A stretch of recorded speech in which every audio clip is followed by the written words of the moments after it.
14 ka senior citizen gikan sa lungsod sa Zamboanguita ug Dauin ang nakadawat og tig 10,000 pesos nga cash gift gikan sa National Commission of Senior Citizens.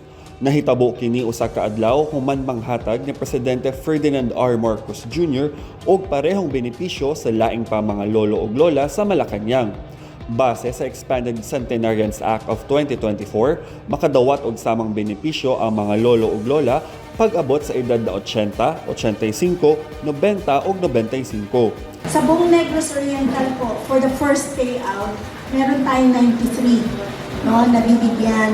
And tatlo dito ang centenarians. Katong nagmumna ni ining buhata, akong pasalamatan og dako ang palit ko akong pagkaon, gatas, sa akong kaugalingon lamang, tambal.